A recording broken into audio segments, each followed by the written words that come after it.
documentary is an exclusive segment about Tom Bradley, who was the first African-American mayor of Los Angeles. He served 5 terms under unprecedented conditions, and his story reflects his willingness and strength that he endured to overcome racial boundaries and succeed as an effective leader. In his beginnings, born to poor sharecroppers, Thomas Bradley grew up in Calvert, Texas until the time he was 7 years old. With hardly enough money to survive on, he and his family lived in a small log cabin, all sharing one bedroom.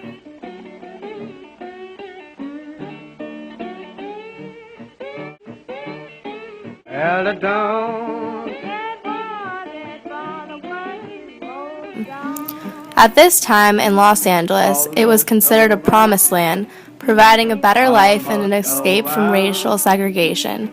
In 1924, the family decided to move to Los Angeles in search of a better life, where his father took a job as a railroad porter and his mother worked as a maid. The Bradleys lived on the east side of Los Angeles, an area now almost entirely Latino, and moved frequently.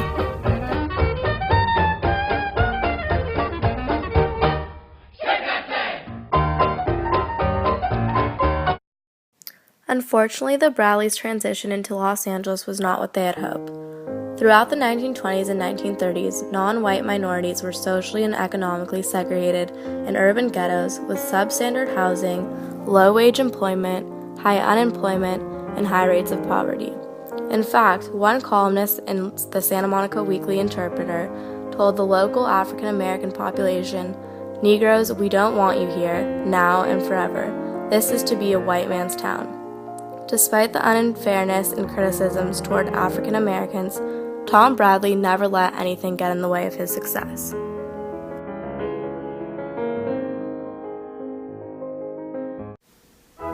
From the times of his elementary days, Bradley strived to achieve in any way that he could. Throughout his schooling, Bradley was the first African American to be elected president of the Boys League.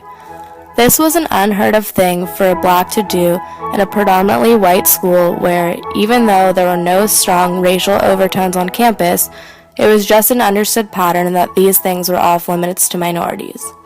Bradley also became a member of the National Honor Society, and his accomplishments surely did not end there. Since Bradley was also highly ranked in athletics during high school, it was through both track and football that Bradley came to the attention of UCLA coaches, and he ended up earning a full track scholarship to UCLA in 1937.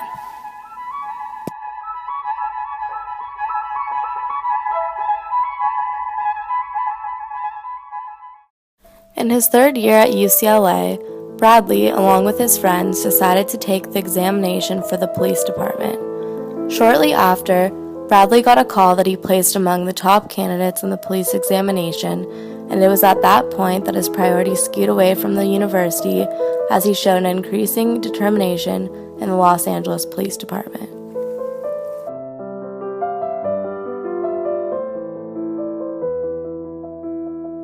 While racial discrimination in the LAPD continued until 1964, Bradley had a solid 21 years with the force. In 1961, he was named lieutenant, the highest rank ever held by an African American in LA at that time. During his last years with the force, Bradley began practicing law, which would ultimately account for his involvement with politics.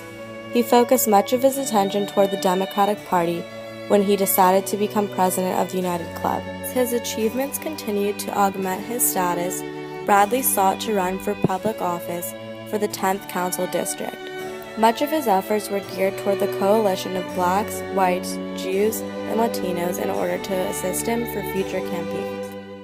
In 1963, Bradley became the first black elected to the Los Angeles City Council. During this time as councilman, Bradley spoke out against racial segregation within the LAPD and how the Watts riots were handled.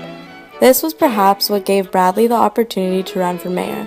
One reporter from the LA Times said that after the riot, Los Angeles was more willing to take a chance on a black man whose dignified personality and police background made him relatively reassuring to whites.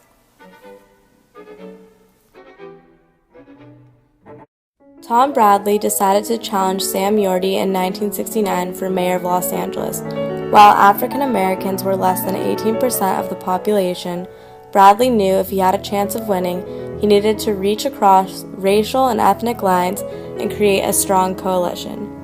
Yorty ran an aggressive campaign noted for its racism, exploiting fears and uncertainty.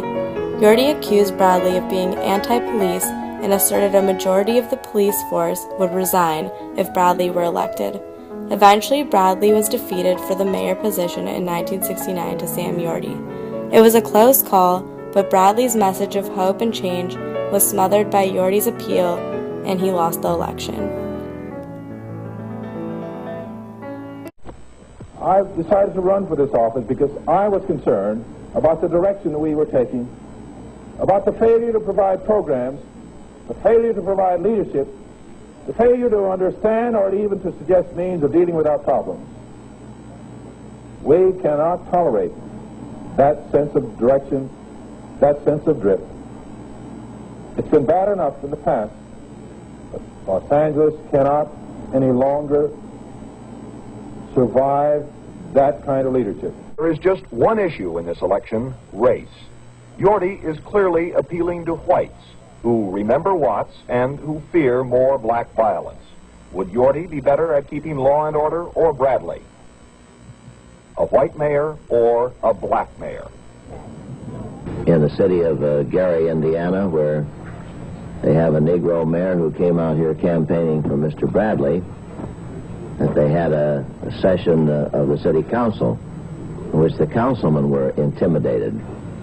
They wanted to have a little more power of appointment of human relations commissioners, I believe it was, and the gangs came in and threatened the councilman to the extent that one of them wanted police protection, another said he wasn't psychologically prepared to vote. He was so frightened and upset.